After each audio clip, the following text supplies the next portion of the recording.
नमस्कार दोस्तों, हमारे YouTube चैनल पर आपका स्वागत है। जैसा कि आपको पता है कि हम पहले भी वीडियो बना चुके हैं।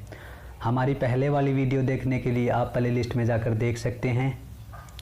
तो आज हम करने वाले हैं गोदान उपन्यास। गोदान उपन्यास आज हम करने वाले हैं, तो वीडियो को शुरू से लेकर अंत तक ज़रूर देखें। अगर कोई सुझाव हो तो आप हमें कमेंट के माध्यम से दे सकते हैं। अगर आप हमारे YouTube चैनल पर नए हैं तो हमारे चैनल को सब्सक्राइब कर सकते हैं और बेल आइकन को प्रेस कर सकते हैं ताकि आपको समय समय पर वीडियो का नोटिफिकेशन मिलता रहे। तो चलिए शुरू करते हैं। आज हम करने वाले हैं गोदान उपन्यास, जो नेट JRF, जो NTA नेट JRF इकाई 6 के अंदर जो उपन्यास दे रखे हैं, उनमें से आज हम जो 3 नंबर पे जो गोदान उपन्यास है वो करने वाले हैं। गोदान उपन्यास का जो समय है 1936 ईस्वी है। और गोदान उपन्यास के जो उपन्यासकार है, जो इसके लेखक है, वो है प्रेमचंद। प्रेमचंद ने गोदान उपन्यास कब लिखा था? 1936 ईस्वी के अंदर लिखा था। और प्रेमचंद का जन्म है 1880 ईस्वी। 1880 ईस्वी प्रेमचंद का जन्म है। और इनका वास्तविक नाम है, प्रेमचंद का वास्तविक नाम है धनपत राय। प्रेमचंद का वास्तविक नाम है धनपत राय। और इनको प्रेमचंद नाम दिया था, यानी कि धनपत राय को जो प्रेमचंद नाम दिया था वो दिया था दया नारायण निगम ने। दया नारायण निगम ने दिया था, जो कि क्या है, काशी के विद्वान थे। इन्होंने क्या है, धनपत राय को क्या है, प्रेमचंद नाम दिया था। अब हम बात करते हैं कि इनको क्या है, उपन्यास सम्राट की उपाधि किसने दी है। तो प्रेमचंद को क्या है, उपन्यास सम्राट की उपाधि किसने दी है? तो इनको उपन्यास सम्राट की जो उपाधि दी है वो दी है शरत चंद्र चट्टोपाध्याय ने। शरत चंद्र चट्टोपाध्याय ने इनको क्या है, उपन्यास सम्राट की उपाधि दी है। अब हम बात करते हैं कि ये उर्दू में क्या है, यानी कि प्रेमचंद क्या है, उर्दू में क्या है, नवाब राय नाम से लिखते थे। इन्होंने क्या है, यानी कि धनपत राय ने क्या है, उर्दू के अंदर जो लिखा है वो लिखा है नवाब राय नाम से, और हिंदी के अंदर इन्होंने क्या है, प्रेमचंद नाम से लिखा है। अब हम बात करते हैं, पहले ये क्या है, आदर्श पर तथा बाद में यथार्थ पर लिखने लगे। यानी कि ये क्या है, पहले तो आदर्श पर लिखते थे, यानी आदर्शवाद पर लिखते थे। उसके बाद में इन्होंने क्या है, यथार्थवाद पर लिखना शुरू कर दिया। तो इसलिए जो इनकी प्रवृत्ति होगी वो होगी आदर्शोन्मुखी यथार्थवाद। यानी कि हम इनकी प्रवृत्ति कह सकते हैं आदर्शोन्मुखी यथार्थवाद। कई बार ये प्रश्न पूछा जा चुका है परीक्षा के अंदर कि प्रेमचंद की प्रवृत्ति कैसी थी। तो प्रेमचंद की प्रवृत्ति है आदर्शोन्मुखी यथार्थवाद। इसके बाद में हम बात करते हैं कि इनको भारत का गोरकी कहा जाता है। यानी कि इनको भारत का जो गोरकी किसने कहा है? तो जैनेंद्र ने इनको क्या है, भारत का गोरकी कहा है। इसके बाद में हम करते हैं कि प्रेमचंद क्या है, प्रेमचंद साहित्य को क्या है, स्वांत सुखाय मानते थे। यानी कि प्रेमचंद साहित्य को क्या है, स्वांत सुखाय न मानकर सामाजिक परिवर्तन का एक सशक्त माध्यम मानते हैं। यानी कि प्रेमचंद क्या है, साहित्य को क्या है, स्वांत सुखाय नहीं मानते हैं। वो क्या मानते हैं, सामाजिक परिवर्तन का एक सशक्त माध्यम मानते हैं। इसके बाद में हम बात करते हैं कि गोदान उपन्यास। गोदान उपन्यास का समय क्या है, 1936 ईस्वी है। और यह उपन्यास यानी कि गोदान उपन्यास प्रेमचंद का अंतिम महत्वपूर्ण उपन्यास है। अंतिम क्या है, महत्वपूर्ण उपन्यास है। वैसे इनका अंतिम उपन्यास है मंगलसूत्र। वैसे इनका जो अंतिम उपन्यास है मंगलसूत्र है, यह भी क्या है, 1936 का है। मगर क्या है, प्रेमचंद ने क्या है, अधूरा छोड़ दिया था इसको। और इसको जो पूरा किसने किया है, अमृत राय। अमृत राय ने पूरा किया है, जो क्या है, प्रेमचंद के पुत्र थे। प्रेमचंद के पुत्र अमृत राय ने इनका जो अंतिम उपन्यास था मंगलसूत्र, इसको क्या है, पूरा किया था। इसके बाद में हम बात करते हैं कि गोदान वास्तव में क्या है, ग्रामीण जीवन तथा कृषि संस्कृति का महाकाव्य है। यानी कि गोदान क्या है, वास्तव में क्या है, ग्रामीण जीवन तथा कृषि जीवन का क्या है, कृषि संस्कृति का महाकाव्य है। यानी कि गोदान वास्तव में ग्रामीण जीवन तथा कृषि संस्कृति का महाकाव्य है।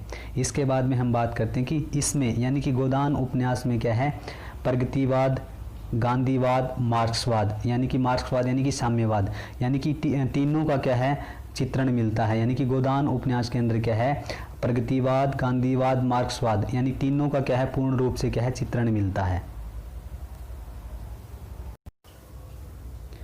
इसके बाद में हम करने वाले हैं कि इस उपन्यास के अंदर यानी कि गोदान उपन्यास के अंदर क्या है, दो कथाएं एक साथ चलती हैं।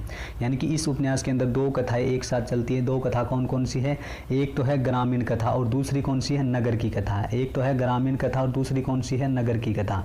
तो यानी कि ग्रामीण कथा क्या है, मुख्यतः क्या है, आधिकारिक है, तथा नगर की कथा क्या है, गौण तथा प्रासंगिक है। यानी कि इसके अंदर दो कथाएं चलती हैं। इसके बाद में हम करते हैं कि संपूर्ण गोदान में, यानी कि गोदान उपन्यास के अंदर क्या है, संपूर्ण गोदान में किसानों का खून चूसने वाली महाजनी सभ्यता का क्रूर शोषण चक्र दिखाई देता है। यानी कि इस उपन्यास के अंदर क्या है, किसानों का खून चूसने वाली महाजनी सभ्यता के शोषण का क्या है, चित्रण किया गया है। इसके बाद में हम बात करते हैं कि इस उपन्यास के पात्रों की बात कर लेते हैं। तो इस उपन्यास के जो पात्र हैं उनकी बात कर लेते हैं। तो सबसे पहले हम बात करते हैं होरी की। होरी क्या है, एक किसान तथा गोदान का नायक है। यानी कि होरी क्या है, एक किसान पात्र है तथा इस उपन्यास का क्या है, नायक है, जो ग्राम के जमींदार यानी जो गांव के जमींदार तथा महाजन के शोषण से परेशान है। यानी कि जो होरी है वो क्या है, गांव के जो जमींदार है, जो महाजन लोग हैं, उनसे परेशान हैं तथा चाहकर भी जमींदारों तथा महाजनों का विरोध नहीं कर सकता, तथा चाहकर भी क्या है, महाजन तथा जमींदारों का क्या है, विरोध नहीं कर सकता। इसके बाद में हम करते हैं धनिया। होरी यानी कि धनिया क्या है, होरी की पत्नी है तथा उपन्यास की क्या है, नायिका है। धनिया क्या है, होरी की पत्नी है तथा उपन्यास की नायिका है। गलत बात पर आवाज़ उठाने वाली यानी कि गलत बात का विरोध करने वाली तथा सामाजिक ग्रामीण व्यवस्था में नारी जाति की गरिमा से युक्त चित्रण दिखाया गया है। यानी कि धनिया का जो चरित्र है वो कैसा दिखाया गया है, यानी कि सामाजिक ग्रामीण व्यवस्था में नारी जाति की गरिमा से युक्त चित्रण इनका दिखाया गया है। इसके बाद में हम बात करते हैं गोबर। गोबर क्या है, होरी का पुत्र है। यानी कि गोबर है उपन्यास के अंदर क्या है, होरी का पुत्र है तथा शोषण के प्रति आवाज़ उठाने वाला तथा विद्रोही प्रवृत्ति का क्या है, पात्र है। यानी कि गोबर क्या है, होरी का पुत्र है, शोषण के प्रति आवाज़ उठाता है तथा क्या है, विद्रोही प्रवृत्ति का पात्र है। इसके बाद में हम बात करते हैं सोना और रूपा।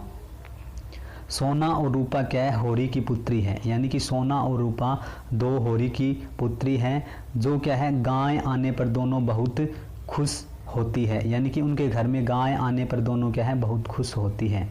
इसके बाद में हम बात करते हैं राय साहब की। राय साहब क्या है, जमींदार तथा सेमरी गांव का निवासी है। यानी कि सेमरी गांव का एक जमींदार है। इनको क्या है, ग्रामीण तथा शहरी कथा को जोड़ने वाली कड़ी कहा जाता है। यानी कि राय साहब को क्या है, ग्रामीण यानी कि गाँव की तथा शहरी कथा को जोड़ने वाली क्या है, कड़ी कहा जाता है। इसके बाद में हम बात करते हैं दाता दीन की। दाता दीन क्या है, महाजन है, जो गांव के लोगों को क्या है, पैसे देता है। कैसे देता है, कर्ज पर उधार पैसे देता है उनको। कौन देता है, दाता दीन। इसके बाद में हम बात करते हैं माता दीन की। माता दीन है, दाता दीन का पुत्र है, जो क्या है, अयासी भोग विलास के अंदर लीन रहता है। इसके बाद में हम बात करते हैं मिस्टर खन्ना की। मिस्टर खन्ना क्या है, एक चीनी मिल का मालिक है। यानी कि मिस्टर खन्ना क्या है, शहर के अंदर क्या है, चीनी मिल का मालिक है। और मिस्टर खन्ना की जो पत्नी है वो है गोविंदी।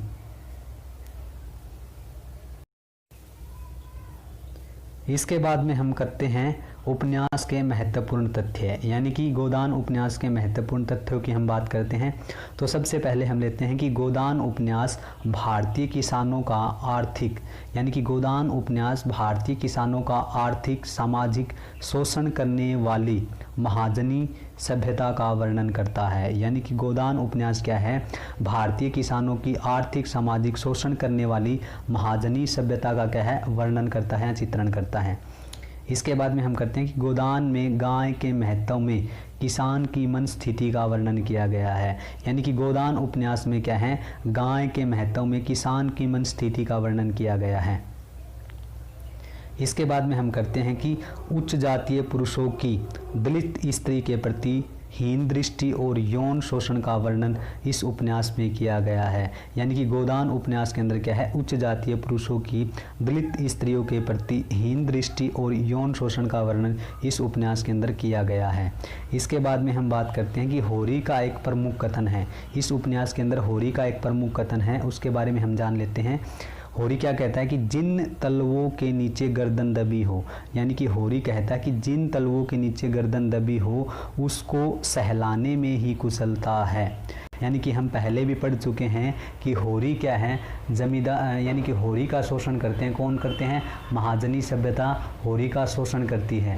होरी चाहकर भी क्या है, उनसे क्या है, पीछा नहीं छुटा पाता, यानी कि उनका विरोध नहीं कर पाता।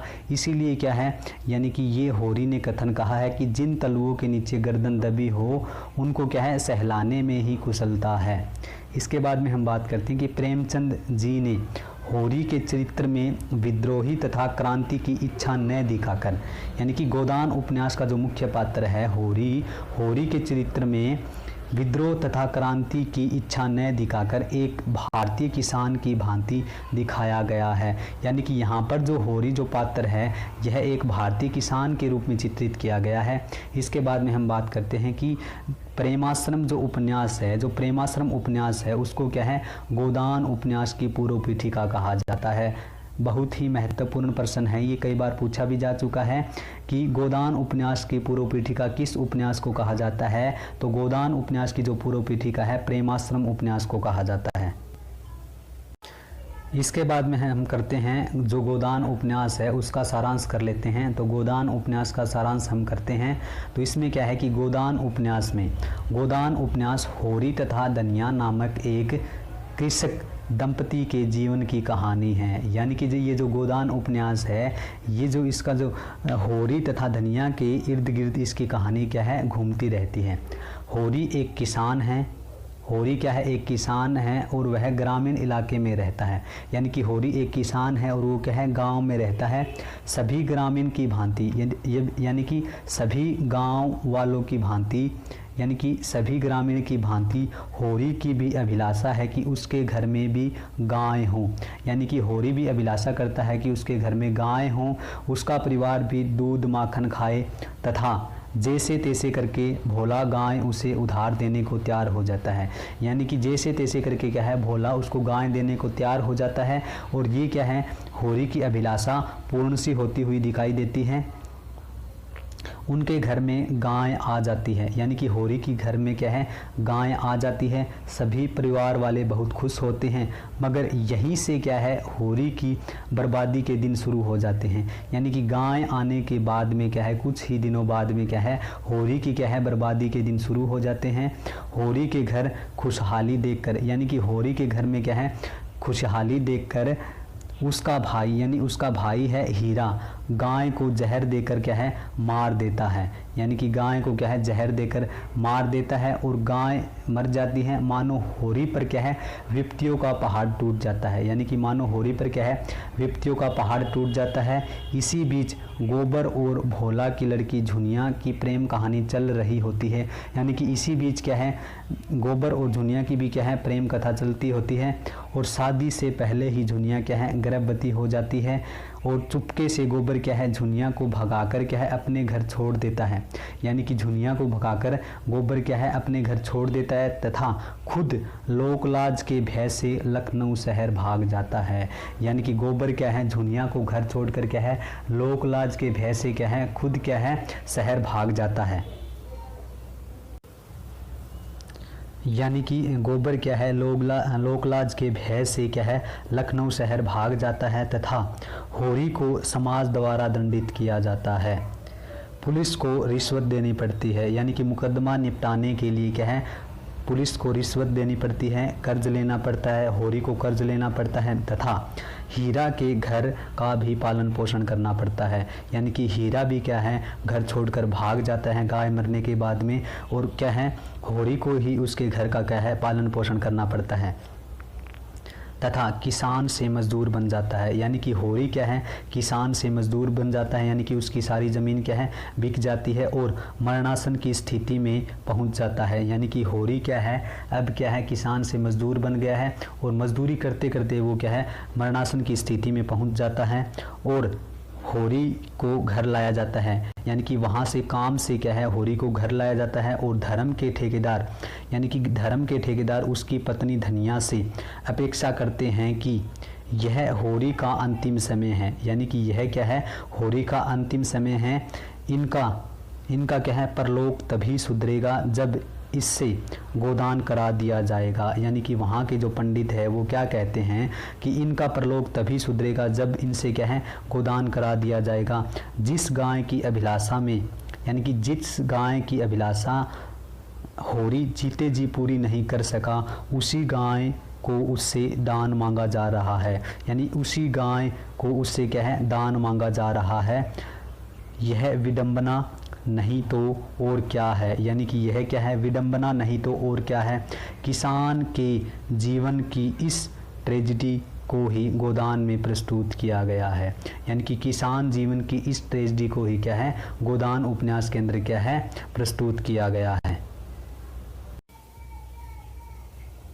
निष्कर्ष, अब हम करते हैं निष्कर्ष। निष्कर्ष में हम कह सकते हैं कि गोदान अंततः दो सभ्यताओं का संघर्ष है। यानी कि गोदान क्या है, दो सभ्यताओं का संघर्ष है।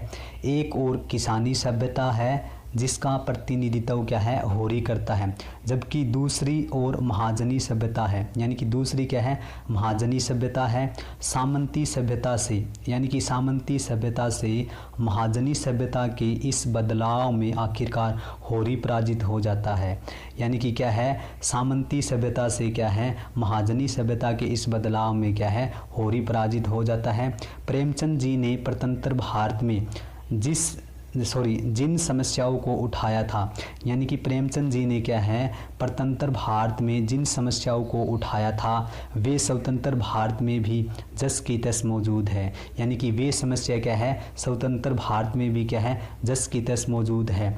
इतिहास वर्तमान से ज्यों का त्यों चिपका हुआ है। यानी कि इतिहास क्या है, वर्तमान से क्या है, ज्यों का त्यों चिपका हुआ है। अंत में सवाल यह उठता है कि, यानी कि अंत में सवाल यह उठता है कि 21वीं सदी में भी होरी ही क्यों आत्महत्या करने को मजबूर है, पूंजीपति वर्ग क्यों नहीं। यानी कि अंत में सवाल क्या उठता है कि 21वीं सदी में भी क्या है, होरी ही आत्महत्या करने को मजबूर क्यों है, पूंजीपति वर्ग क्यों नहीं। तो आज के लिए इतना ही काफ़ी। वीडियो देखने के लिए धन्यवाद। अगर वीडियो अच्छी लगे तो लाइक, कमेंट, शेयर करें। अगर कोई सुझाव हो तो आप हमें कमेंट के माध्यम से दे सकते हैं। अगर आप हमारे यूट्यूब चैनल पर नए हैं तो हमारे चैनल को सब्सक्राइब कर सकते हैं और बेल आइकन को प्रेस कर सकते हैं ताकि आपको समय समय पर वीडियो के नोटिफिकेशन प्राप्त हो सके। धन्यवाद।